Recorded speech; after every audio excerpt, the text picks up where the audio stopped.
Welcome, welcome, welcome. Adriane Venus, your quantum love coach, founder of the Global Love Coach Academy.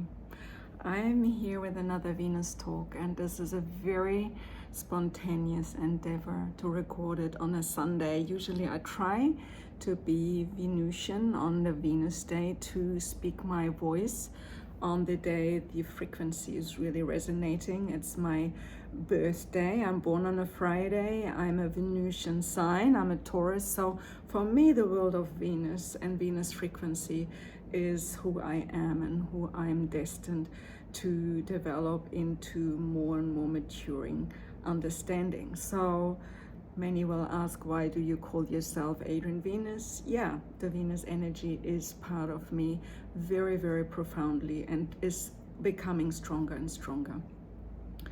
Many believe it has to do with my involvement with Mars Venus as Mars Venus coach.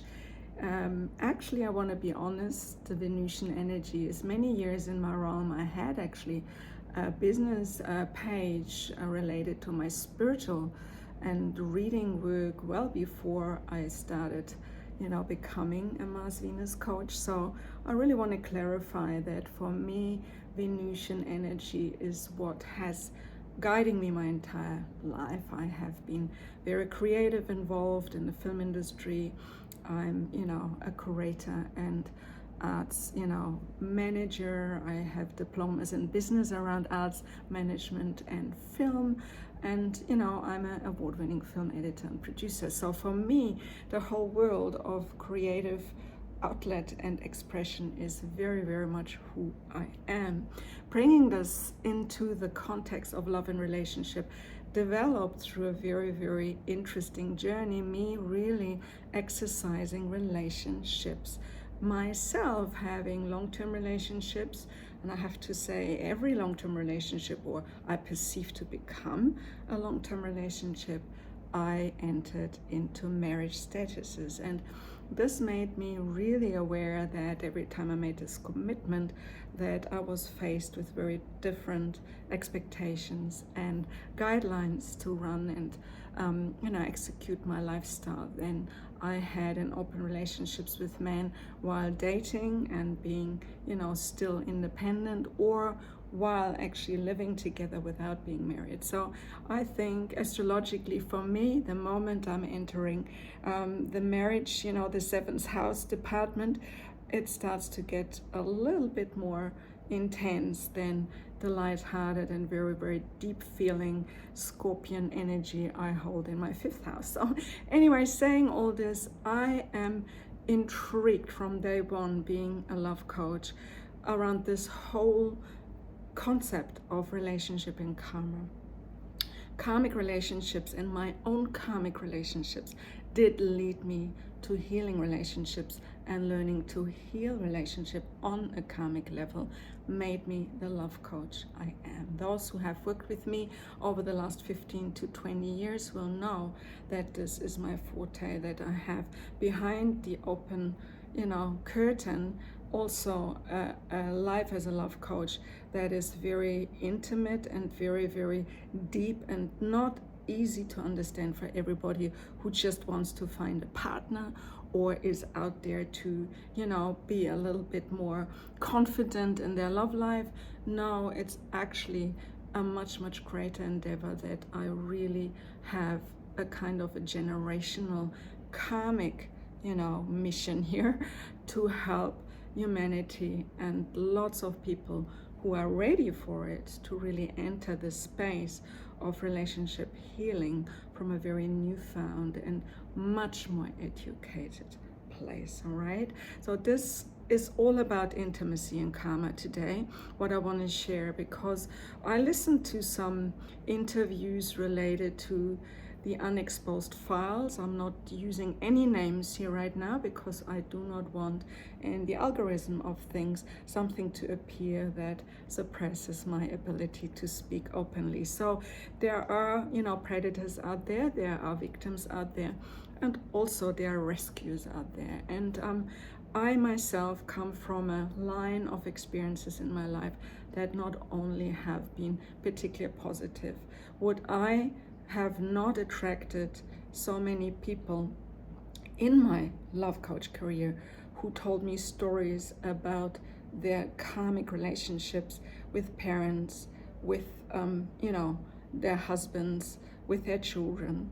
And we're talking really about these very, very close relationships now that exposed certain traits and repeating patterns that are absolutely generational and karmic. Suddenly to be realized that we actually are part of an evolution, and not just who we are because we are who we are, but we are carrying the particles of that generational pain or karma or unhealed wounds in our very own state of being. We attract it. We might have the most happy and fulfilling relationship, but guess what? If we are destined to play out the karma of our feminine line or the masculine father's line in our life, even as daughters, we can be very affected by fathers, karmic decisions over, the grandfathers, the grandfathers, all this happening back 7 generations. All I'm trying to explain here is that I had to be faced with a reality the more educated and really, really aware I became, that I had a great opportunity to release old patternings of my very own life generational story. The more I attracted clients who would come to me with their stories. And I want to be really honest, we are hearing a lot about, actresses and, underage girls and people in particular niches of society who are more drawn to be exposed to particular abuse cycles or negative experiences in their sexuality or sexual, evolution. So I want to really take this to a level where I want to go beyond that. I don't want to just talk about this being an experience on a human level. I want to take this to a much more evolutionary level and really understand why now, why in this very time, when we had 2012 being the year of great spiritual awakening and all these years after, and we hear from so many, evolutionary teachers, the time has come, now's the time, and still it continues to be incredibly painful for so many people. Again and again and again, these stories come to the surface, and society, audiences, the public, women as genders, men as genders are confronted with very, very, very particular themes in our evolutionary makeup to become, a new humanity that is beyond this pain, beyond this behaviors that recreate karma again and again and again, that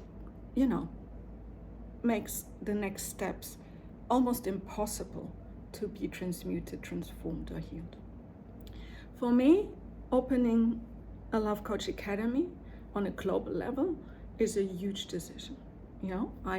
I had so many personal circumstances, from health to relationships to this to that made it almost impossible to believe that I have the capacity to even conceive such an idea. And yet, the spiritual and the karmic calling for me to step in, to create that, to make it my legacy, is higher than ever. And today I watched a long interview of the ghostwriter of one of the victims created to these unexposed files. As we know, many who see the news will understand that. And being a writer myself, having written about love and relationships, being a filmmaker, being a film producer, and having had interviews with amazing people like, Dr. Bruce Lipton, I'm hugely grateful to, the movie Quantum Intimacy, which is only in a kind of a extra interview to the whole collection of interviews I produced between 2011 and 2020 related to a documentary that is still in kind of post-production and not released yet. But there is this whole idea of really understanding intimacy from a much more elevated level. And it's not just intimacy in our sexual and most, relational space. We are talking about the ability to actually connect to another human being on a very personal and very, very, very refined and precise level.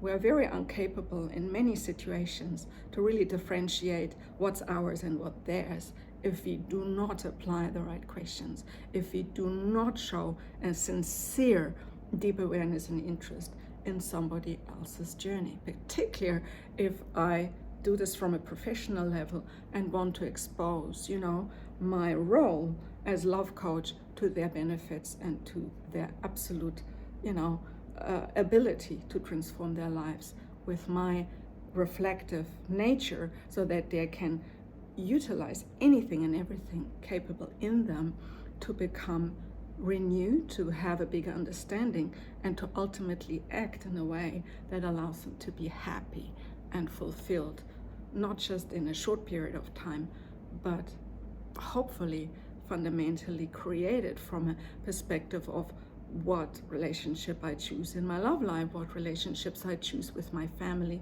and extended family. And if I have children, how do I message my values and my philosophy without, giving too much demand, but also guiding them to understand that here's an opportunity to bring new values in a new generation that is about to marry, to have children, to expose their values, their ability to, expand themselves in society from every level of what we are about. And here we as parents are responsible in some way or another that after these last 20 to 30 years where it's almost become, normal that we divorce, it has become a kind of written, understanding that breaking up is just what you do because this is the only way to get out of the dilemma. And having a relationship with somebody who is just much younger and easier to handle, preferably from another culture, so that I even need to do the deep digging into the values of somebody else, because it could be too painful to see my own pain, my own inability to connect in the mirror of somebody I share my life with. I'm very hard here maybe on some who recognize that these patterns exist in your very own life. I live in Bali. I see a lot of men coming with their wives and their children to live here. These marriages, these long-term relationships break up, and it's usually the woman who stays single or maybe recreate a new relationship in one way or another with somebody they find through communal interaction. But many of these men find younger women from either Indonesian or other Asian background culture and live here. And this is not something I judge, but I observe, being in a culture that almost makes it normal that these dynamics between masculine and feminine energy are played out very, very natural, because we women coming from a Western mind, from a Western culture, being very hurt, being maybe very, very much gone through a lot of ordeal to heal ourselves, whether successfully or not, and then finding that we still, after 20, 25 years of long-term relationships, aren't capable of really having the love life we really desire. So it expects from us to be surrendered and femininely, aware or mature enough to do what's, to be done best, to find a way of staying aligned with what is right for us without abusing our own needs for safety, for protection, and for sovereignty. Men deal differently with it. And, being a Mars Venus coach, having learned a lot through John Gray's input in the last 6 years, I want to be really expressing my gratitude for the awareness I have developed. And yet there's another level that I think goes beyond that just typical gender intelligent level, where we also have a karmic intelligent level, which we really need to embrace here. So the understanding that we are creatures being infused inherently by the karma of our last 7 ancestral generations is the foundation. When I became a oneness trainer it was around 2009, I entered Oneness University as a blessing giver with Sri Bhagavan and Amma in India in 2006. So I had profound, deep mystical experiences in that space. I'm really profoundly grateful for my time with oneness. As much I'm not involved now anymore, but at the time it was my eye-opener to understand that this philosophy of oneness and oneness training had to do with the understanding that we absolutely only can evolve spiritually and karmically and on a higher consciousness level if we face the demons of our core relationships. Father and mother in particular, and all the generational lines, 7 generations back and back and back, we have been part of. Now, if you do a meditation and you just sit down and hold this vision that behind you sits your father and your mother, and then behind your mother sits your grandmother and your grandfather from a feminine motherly side, and on the other side you know create this beautiful expanding line, you know, of the father's mother and father's line. And here it comes, and we go 7 generations back, and here we are, 216 souls. 216. Now tell me the story of 216 people who have influenced you to become that karmic being you are acting out to be right now, all right? So this is something incredibly important, and if I want to almost create in this little talk, in this Venus talk today, a journey, as I love to do, because I see, you know, we coaches have the responsibility and opportunity to teach you solutions. So if I can bring you one thing to awareness today, then I want to bring to awareness that here is the guiding switch.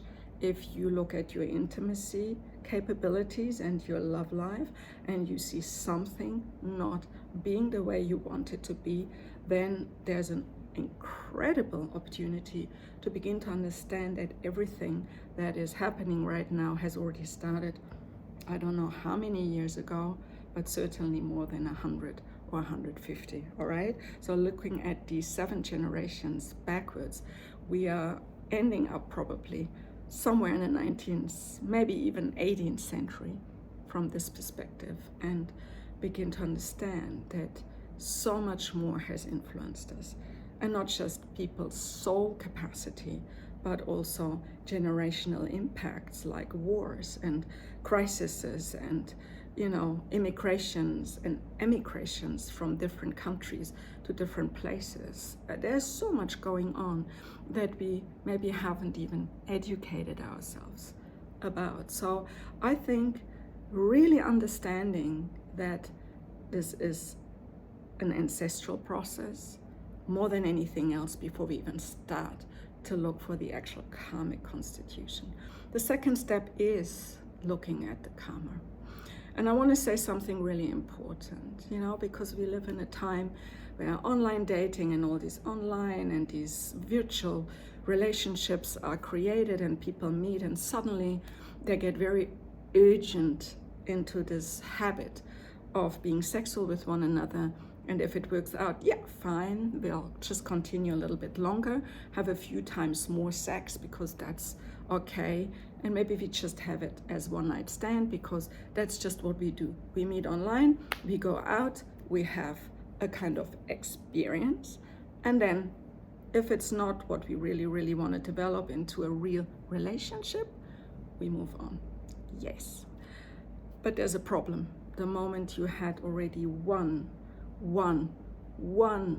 sexual adventure with one person, whether you have met them before or not, whether they're in any way somebody you intend to have longer relationship, capacity with or not, the karma is created. Sex creates karma. Intimacy creates karma.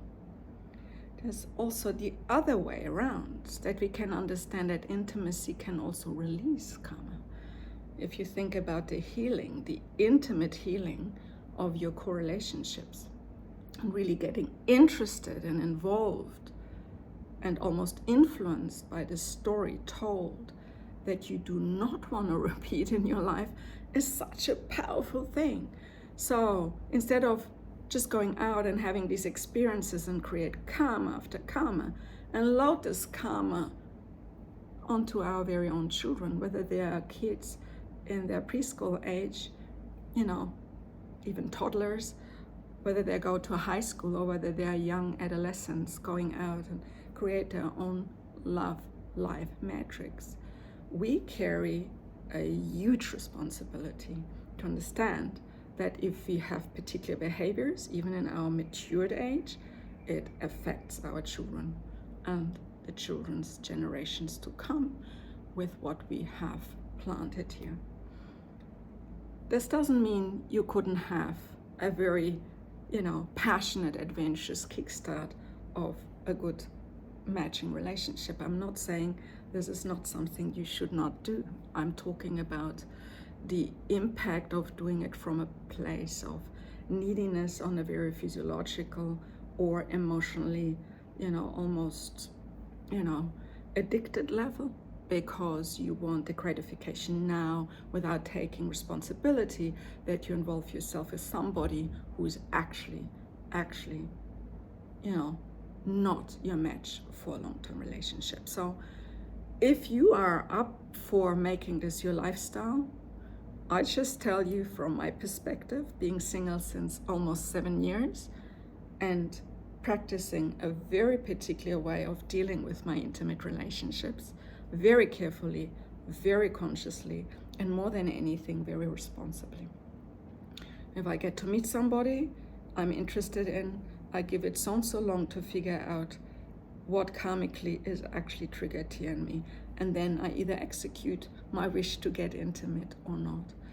But I observe a lot in friendships with women and even with men, even same-sex relationships. I have quite a few friends who are,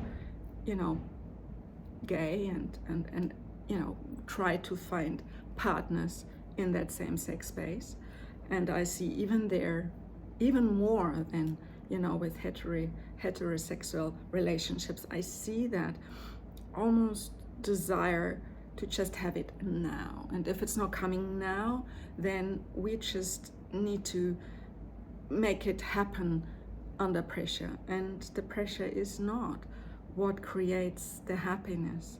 It's actually the other way around. The more you actually put yourself in a space of surrenderedness and awaiting for the energy within you to upgrade itself to a frequency where you attract that level of relationship capacity from another person that you are actually searching for. And if you know that you're not attracting what you want to attract, then it's time to go into this educational process and look, where is intimacy and karma and my ability or inability to integrate my karmic experiences into my love life being too fast, too desirable, too uncareful. And yet there might be somebody out there who really is sincere and you're not even acknowledging it. Why? Because this particular person is not running the behavior of somebody who just acts out very quickly and wants to give you all the signals to have it now. All right? So I'm a very pro-relationship love coach. And I say this very consciously here because for me, every long-term relationship and any marriage and any relationship that is karmically already infused, has its lifeline, has its timeline, there is commitment, there is maybe not the full commitment in being married, but there is the understanding we have a life together. And here I want to put my incredible attention to, because instead of complaining and not being happy and looking for what's not right, I would like to invite anyone and everyone to really understand that if you practice cycle in walking out of a relationship and recreate the karma with somebody else on a higher evolutionary level, it will not support you.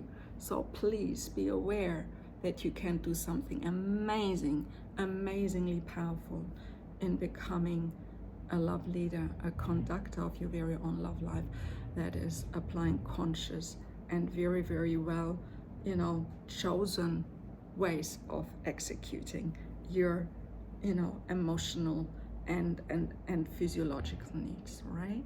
So this is the third step now. It is about education, about being a lover, a conscious lover who has the ability to be in favor for another person's, karmic evolution, and not distorting more and more and more of what already is distorted in another person's life. It's almost like, before you think about yourself only, begin to understand that that person you become sexual and intimate with is ultimately your, it's like a alliance partner on the karmic evolutionary journey. So let's do it well and have good agreements and good behaviors and good conductability in the process of getting to know each other and deepening our connection and becoming sexual and intimate when we are truly, truly ready for being that couple, whether in a committed way or uncommitted way, but being conscious that with every sexual, intimate engagement, we create karma. And last not least, I think it's really, implementing all these awarenesses into what you create in your life. It's just the decisions, the choices we make on a day-by-day level to say, today, if I'm single, if I really, really feel I want to look out for somebody to meet, then I begin to think first, what is it really I can give to somebody? Before you even think about, hey, what I can get, ask yourself what I'm ready to give, because this is what determines a lot. We often forget, that we play an even bigger part in our own evolutionary journey to be happy than the other person who's coming our way and pairs their energy with ours. So let's be really, really very honest here. Intimacy and karma is something that is based on choices, on being capable of conducting your love and your sexual, lifestyle in a way that is congruent with what you wish, what you think and feel, and what you value. And I think this is a huge chapter for so many men and women who, out of desirefulness, jump into conclusions and do something and then so deeply regret it. And what is the consequence of saying, oh, all men are this? Oh gosh, these women, no, they want something, I can't give it, I better stay alone, And all these guys, and how many sick people are there, women with breast cancer, men with prostate cancer, impotence, women who can't feel pleasure because emotionally and sensually they are hurt, they are out of inner balance, and find it very, very hard to believe that in their very own capacity they are able to recreate that balance first before they meet somebody who can meet their true and honest needs and values. So I wish for you that you have the awareness of finding this inner part in you before you even think about becoming sexual the next time. Even if you're married, think this through. What in your intimate life, what in the way you conduct intimacy has still not integrated itself from all these places? I begin to offer a coaching program called Intimate Intelligence. It's just about to be birthed in the next week or so. If you're interested to learn more about, please go down in the description box below, text me, make time with me for one-to-one discovery session.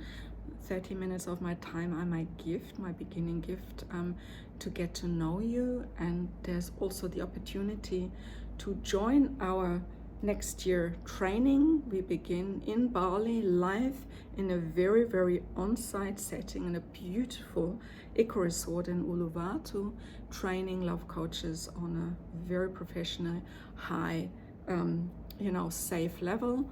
We have the president of the ICF from a European country as my co-trainer. He is 1000%, responsible for, and I say 1000% responsible for channeling our mission and vision to bring safety and yet open-heartedness into this training space. So if you're in any way interested, all the details are below. If you need to know more, if the link to particular pages is not where it leads you to get the information, call out. We very happily talk to you. And I wish you an amazing week. There's more to come and more to be learned. And I'm so grateful that, intimacy and karma is begin to be more and more realized by, particularly women who want to evolve themselves, and hopefully lots and lots and many, many men and masculine leaders who come in and step in and say, stop here. We are not continuing this abuse cycle. We are doing it differently. We want to have relationships that really matter. And our wives and our children and our mothers, grandmothers and fathers and grandfathers deserve to be, being treated and embraced, responsibly and respectfully. So these are the words that really resonate with me today. I thank you from the bottom of my heart, and have an amazing week. Till next time on my next Venus Talk. Namaste.